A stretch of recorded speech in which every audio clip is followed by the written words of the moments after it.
Արդեն 20 տարեկան առավոտերթը պատանեկությունից անցավ երիտասարդության փուլ։ Ամուսնանալու ժամանակն է, Ազատության հետ զրույցում կատակեց թերթի խմբագիր Արամ Աբրահամյանը։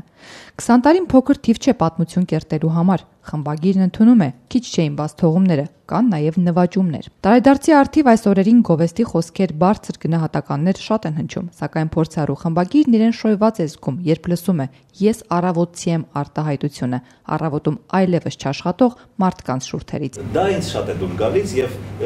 ես շատ ուրախ եմ, որ կարողացել եմ մարդկանց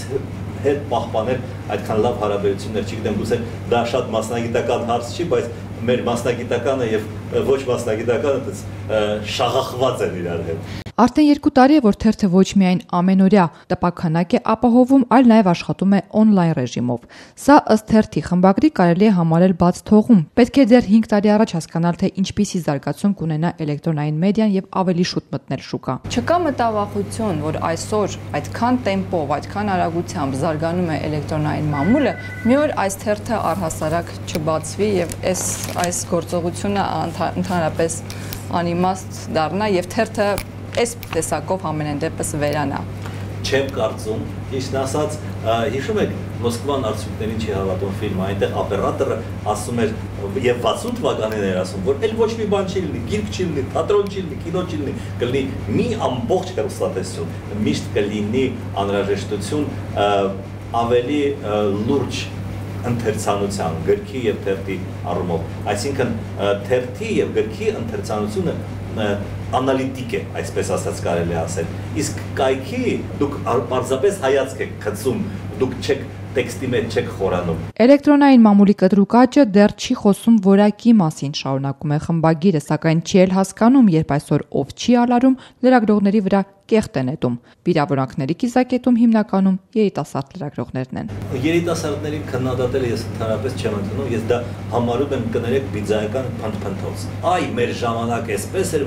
մեր ժամանակ մենք տվյալ դեպքում կիրթ էինք, չգիտեմ, բարեկիրթ էինք եւ այլն։ Այդ ժամանակ էլ մեր ավակ սերունդը մեր մասին ասում էր ճիշտ նույն բանը, ինչ որ մենք ասում ենք երիտասարդների մասին։ Կան հրաշալի երիտասարդներ եւ իմ համար կարեւորը ոչ այնքան նրա կարդացած գրքերի քանակն է, լրագրողի համար, այլ նրա ցանկությունը ամեն գնով իր պատմությունը պատմել, լուր հաղորդել։ Այսօր միջազգային հեղինակավոր կազմակերպությունները շարունակում են իրենց զեկույցներում Հայաստանը դասել ոչ ազատ կամ մասամբ ազատ մամուլ ունեցող երկրների շարքը։ Աբրահամյանը թեպետ վերապահումով է վերաբերվում այս գնահատականներին, այդուհանդերձ ենթադրում է։ Պատճառը գուցե հնուց եկած լրագրողական կանոններն են, որոնցից հատկապես հեռուստատեսությունները չեն կարողանում հրաժարվել։ Առաջին լուրը պետք է լինի հանրապետության նախագահը այցելեց, հետո նա ողջունեց, դա ոչ թե հեռուստաընկերություններն են այդպես ուզում, այլ դա ուզում են հենց այդ պաշտոնյաները։ Եվ կարծում եմ հենց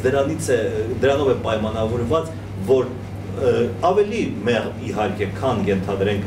10 տարի առաջ, այնուամենայնիվ հեռուստատեսությունում պահպանվում է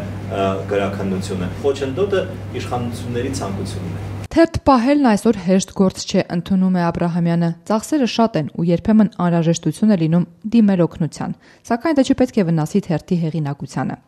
Լրագրողի մասնագիտությունն այսօր Հայաստանում բարձր վարձատրվողներից չէ, բայց եւ այնպես Աբրահամյանն առաջին բանը, որ կարող է մաղթել առավոտցիներին, աշխատել մինչև թոշակի անցնելը։ Ես կարծում եմ, որ այնուամենայնիվ մեր պայմանները կլավանան։ Համենայն դեպս ես ոչ մեկի այսօր չեմ պատրաստում թոշակի ուղարկել, իսկ 20 տարուց գուցե իրենք իսկապես կարողանան այստեղից անցնել թոշակի եւ ստանալ արժանապատիվ թոշակ։ Լրագրողը որ տարիքում է թոշակի գնում։ Ես 54 տարեկան եմ, առայժմ չեմ պատրաստվում։